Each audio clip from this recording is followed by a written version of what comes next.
Hello students, আমি Nitish sir জ্ঞানজ্যোতি coaching সেন্টারের পক্ষ থেকে তোমাদের প্রত্যেককে জানাই স্বাগত। তো স্টুডেন্টস, আজকে আমি তোমাদের সঙ্গে আলোচনা করব এমডিসি। যে সমস্ত ছাত্রছাত্রীরা নর্থ বেঙ্গল ইউনিভার্সিটি আন্ডারে বিভিন্ন কলেজগুলোতে পড়াশোনা করছো, তাদের জন্য কিন্তু আজকের অতি গুরুত্বপূর্ণ একটি বিষয় নিয়ে আমি আলোচনা করব, সেটা হলো ইন্টারন্যাশনাল রিলেশনশিপ।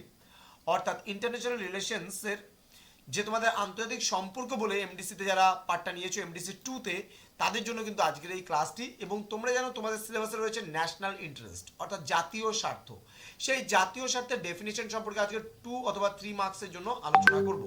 তোমাদের কোশ্চেন প্যাটার্নটা কিন্তু এখনো পর্যন্ত সঠিকভাবে আমার কাছে এসে পৌঁছায়নি। পৌঁছালে পরে অবশ্যই তোমাদেরকে সেটা আমি প্রোভাইড করবো খুব তাড়াতাড়ি। কিন্তু এই মুহূর্তে তোমাদেরকে আমি বলবো জাতীয় স্বার্থের সংজ্ঞা, জাতীয় স্বার্থের সংজ্ঞা বিষয়ে আলোচনা করব। তো ভিডিওটি শুরু করার পূর্বে তোমাদেরকে বলবো, যারা এখনো পর্যন্ত আমাদের অফিসিয়াল ইউটিউব চ্যানেলটিকে সাবস্ক্রাইব করোনি, তারা অবশ্যই চ্যানেলটিকে সাবস্ক্রাইব করে দাও এবং পাশে থাকা বেল আইকন অল প্রেস করে দাও, যাতে নেক্সট টাইম থেকে কোনো ভিডিও আপলোড করলে তার নোটিফিকেশন তুমি সবার আগে পেতে পারো। এছাড়া অনলাইনে তোমরা যদি আমাদের কাছে কোর্স করতে চাও বা পড়তে চাও, তাহলে অবশ্যই যোগাযোগ করো 7076398606 নাম্বারে অথবা 6295916282 নাম্বারে। তোমাদের টোটাল কোর্স ফি রয়েছে মাত্র 999 রুপিস। তো স্টুডেন্টস, দেরি না করে আজই যোগাযোগ করতে পারো আমাদের জ্ঞানজ্যোতি কোচিং সেন্টারে। তোমরা এই 999 রুপিসের বিনিময়ে পেয়ে যাচ্ছ major, minor, MDC, VSC, Aisi এবং এসএসসি সমস্ত কিছু মিলে কিন্তু 999 রুপিস। চলো শুরু করছি আজকের ক্লাস।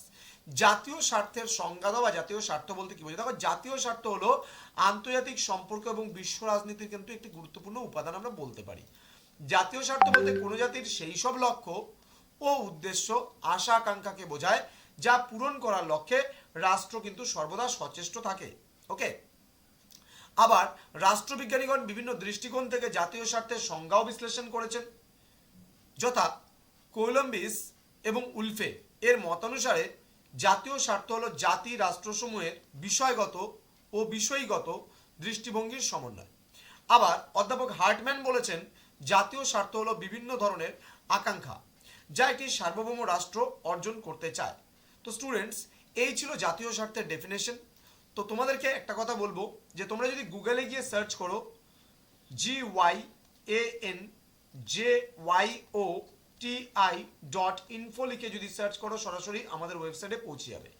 এছাড়া আমাদের আরেকটা ওয়েবসাইট রয়েছে NIL_NILS নিভা। এই ওয়েবসাইটে সার্চ করলে পারো কিন্তু তোমরা অটোমেটিক্যালি অনেকগুলো নোটস কিন্তু তোমরা সেখান থেকে ফ্রি অফ কস্টে পেতে পারো। তো তোমরা জ্ঞানজ্যোতি কোচিং সেন্টার অফিসিয়াল ইউটিউব চ্যানেলটিকে সাবস্ক্রাইব করে বন্ধুদের সঙ্গে ভিডিওটি শেয়ার করো, যাদের ইন্টারন্যাশনাল রিলেশনস আছে। তোমাদের উজ্জ্বল ভবিষ্যৎ গড়ে তুলবো আমরা, এটাই আমাদের মূল প্রতিশ্রুতি। তো স্টুডেন্টস, 6295916282 এবং 7076398606 নম্বরে সরাসরি আমাকে মেসেজ করতে পারো অথবা ফোন করে জানাতে পারো যে স্যার আমরা রেজিস্ট্রেশন করতে চাই, অনলাইনে পড়তে চাই। তো স্টুডেন্টস, তোমাদের সঙ্গে দেখা হবে খুব তাড়াতাড়ি পরবর্তী ক্লাস নিয়ে। তোমরা প্রত্যেকে ভালো থেকো, সুস্থ থেকো। আর হ্যাঁ, পরীক্ষার কিন্তু খুব একটা বেশি সময় নেই, তো তোমরা পড়াশোনা শুরু করে দাও। Thank you.